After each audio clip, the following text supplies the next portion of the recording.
Okay, let's switch to redefining government.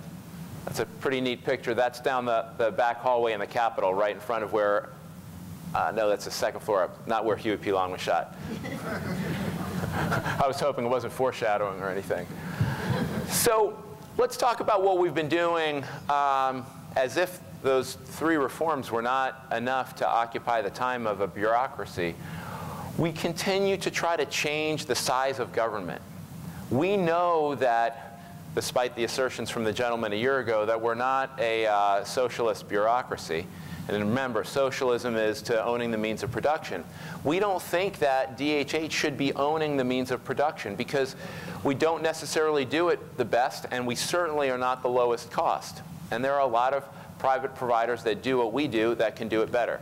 So just in the last couple of years, we went from 9 to 3 large developmental support centers. This is where people are that have developmental disabilities. We're paying somewhere between $600 and $800 per day. And this is not a short-term stay. People stay 20, 30, 40 years. And the private side, and I've visited many beautiful facilities, we're paying somewhere in the 200, mid-200 range.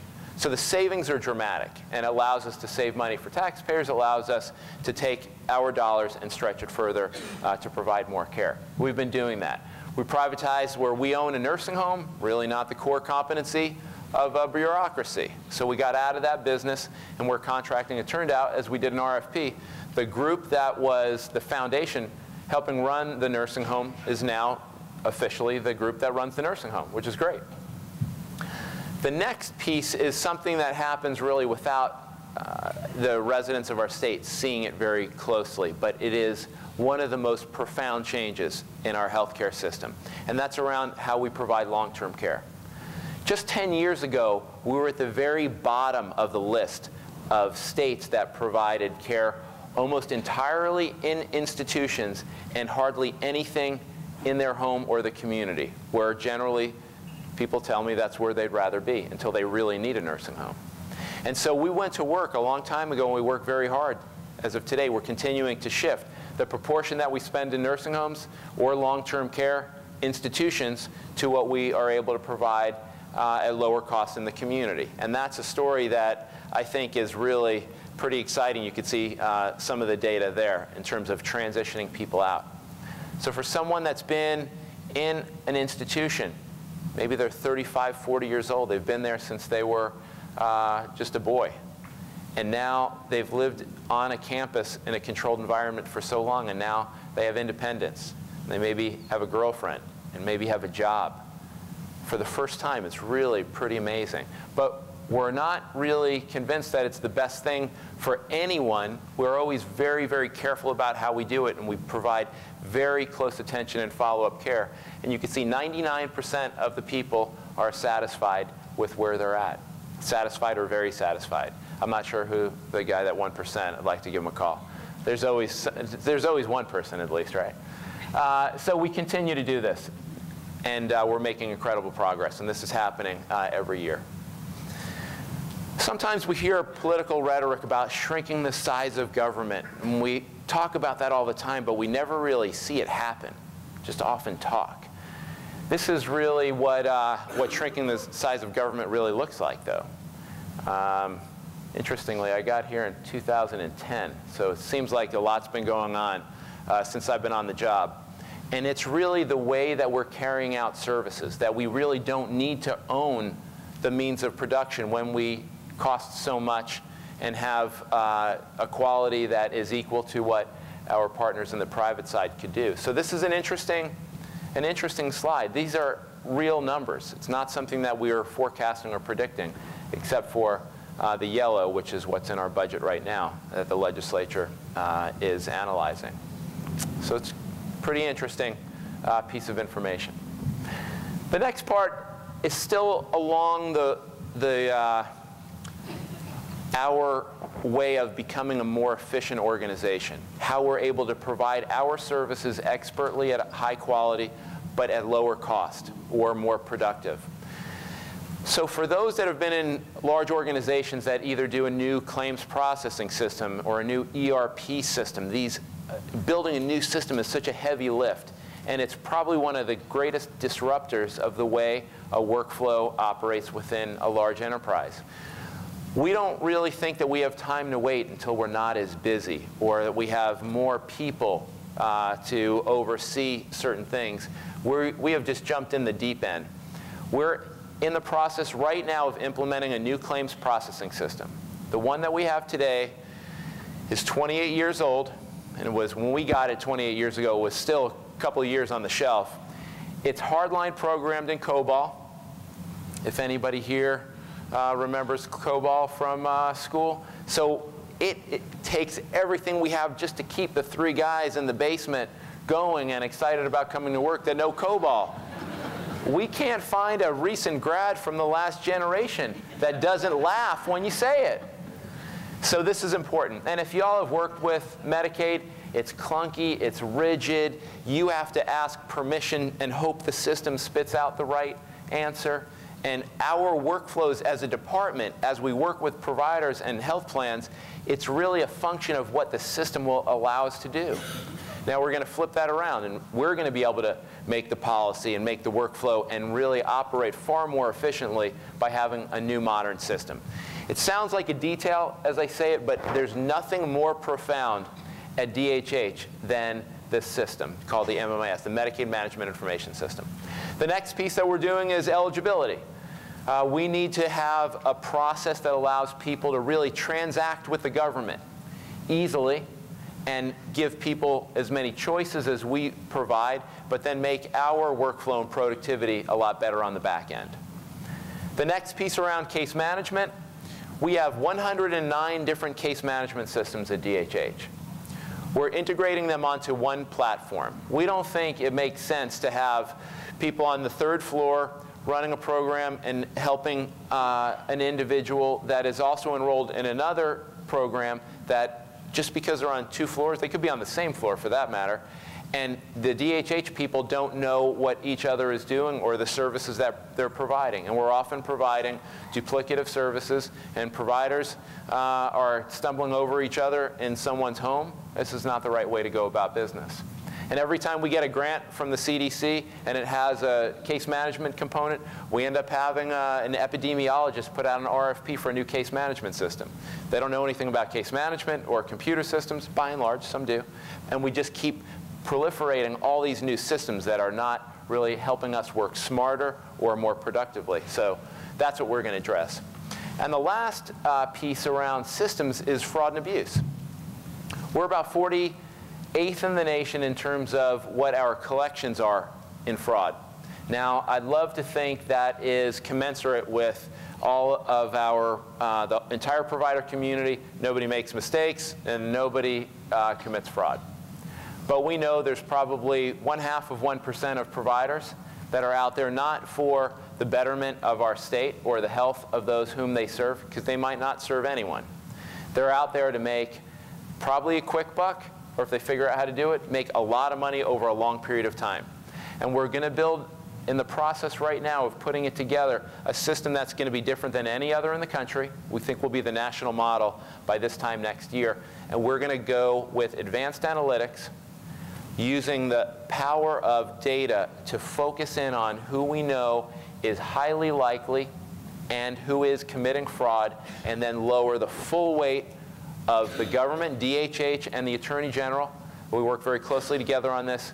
We're going to arrest people, we're going to take money back, and we're going to dissuade anybody from thinking that they could pull a fast one on us. And this is going to be pretty fun to do. You can tell. I think so. I guess I have a warped way of thinking about fun. All right, so now I'm going to get to the preachy part of my presentation. Because we've talked about really reorganizing how we transact and conduct the business of healthcare from the government side. We could always get more efficient. Next year, we'll probably present a couple things that we're doing that we didn't do this year to make us even more efficient. We'll always find ways.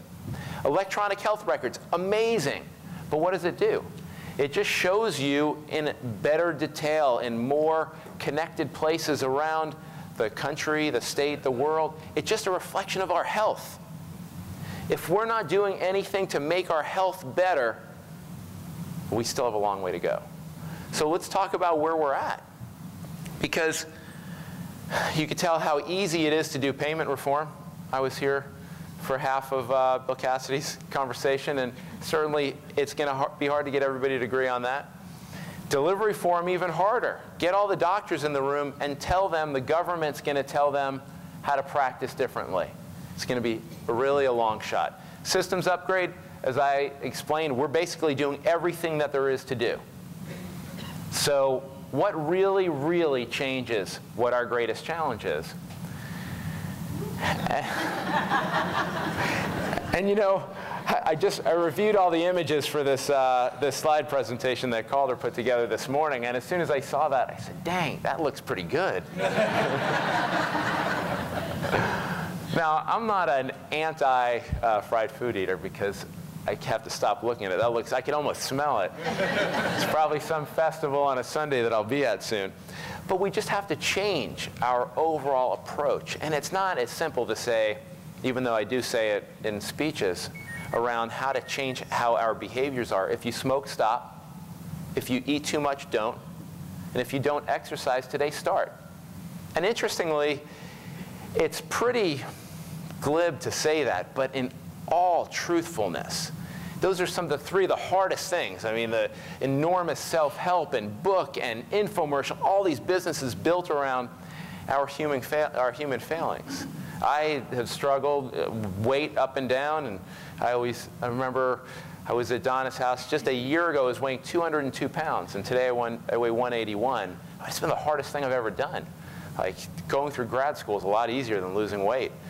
My family has struggled with obesity, a lot of bariatric surgeries in my family, adult onset diabetes. My mom died at 59 years old, complications. So these are real. This is not just for poor people or rural people. This is everyone, and it's tough.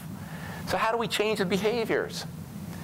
I mean, I think we got to start right away. I don't think there's any lost generations. I think every single person in this room, no matter how fit you are, you look like you're in great shape. I bet still you would want to exercise more per week. It's all part of us reprogramming our lives. But we know we're really failing our kids. So many people die each year from diabetes, and this used to be the old person's disease. Look back in the literature 50 years ago. There was no such thing as juvenile diabetes except for type 1. Now kids in middle school are taking their injections to school. The levels of obesity around our state are, as we know, 49th. I mean, anybody here from Mississippi? All right, so, okay. Well, thank God for Mississippi. We'd be last place. And we're struggling. Actually, I'm looking at Mississippi's data all the time. They're on the move. We are too, but we need to go faster or else y'all will catch up to us. I told the governor we will not be last. I didn't tell him we'll be first, but come on. I mean, so this is what it is. We've got to focus our policy on kids, on schools where people are. We need to think about all of us as individuals. How do we change? And so I don't have the answers. I don't know how to do this. But no matter all of the reforms that I talked about, our greatest challenge is this. Medicare is broken, Medicaid's this, Congress can't decide. This is something that we know that's out there we're making no progress on. And someone says, well, that's just people. Well, you know what? If I would have given a talk like this 20 years ago, and talked about smoking as our greatest challenge, people would have said the same thing. You can't tell people to stop. Young people start. It's so cool. It's everywhere around us, and blah, blah, blah. Well, you know what? The whole country is smoking less. Our state is smoking less. We are on top of smoking as a public policy, as a public health danger, and we're winning. Still, I'd love to see us really eradicate smoking for all kids. I'd love to provide help for adults that want to quit and have the wherewithal. But we're not making any progress on diabetes and obesity, and we need to. So I always say, you know, don't accept 49th. We want to leave you guys in the dust. We want to get out of the bottom decile at least. You know, when we talk about our health outcomes, and I think about what would be seemingly impossible to attain, so far in front of us, and that's called average. The national, yeah, I guess now when I say it, it does sound pretty funny. The national average would be an unbelievable goal. And we have goals in Healthy People 2020 through CDC, taking on certain goals at DHH for public health. But just think about if average is so far out that you can't really comprehend how to get there. That means that we have so much distance to travel to get there, so much improvement to be made. We know that as a state, the word unsustainable seems to be used for everything. Our retirement is unsustainable. Our system for education has been unsustainable. Now we have New Promise. Our healthcare system and Medicaid was unsustainable until now because we have New Promise. We need to make ourselves great promises because the way our collective health is today, it's really unsustainable. So I always use the motto, and someone else copyrighted it, but I've been saying all the time, own your own health. That everything starts with us. This is an individual issue.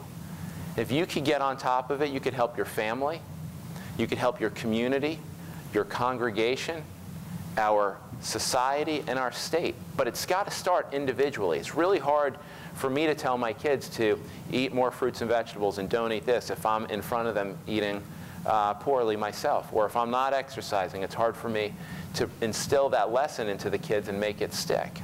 So all of us, hardest thing we'll ever do to get in shape and eat well and do it over a sustainable rate of time, which is the rest of our life, but there's nothing more valuable to do it. Don't wait. You know, there's always something. Well, we're going to wait till New Year's. I'm going to wait till my birthday. I'm going to wait till Lent is over. At Passover, interestingly, is we're in Passover, and that's sort of the time of renewal and recommitment, not at the Jewish New Year, interestingly. And so I've done the same thing for myself, made some personal commitments. And there's nothing to wait for because a good Tuesday, like today, is a good enough reason to commit to having better health. All right, my last bit of preachiness. If you've heard me over the last 6 months, I've been going on and on about get your flu shot, and then it never really got cold. So now I'm switching up what I'm going to be preachy about. Listen, we're 52 days until hurricane season. We escaped so luckily and beautifully last year. Don't get rusty, though. Don't just think that this happens every 7 years or every 10 years. Get a game plan. In fact, download the app if you've got, I saw a ton of iPhones as I was standing in the back. Go to the website, getagameplan.org. Talk about it at your kitchen table with your family, at your workplace. It's really, really important that we're prepared as a state because we know how devastating being unprepared could be and how devastating even being prepared is. But let's do everything that we can together to make sure that we're ready for this hurricane season. Thank you very much.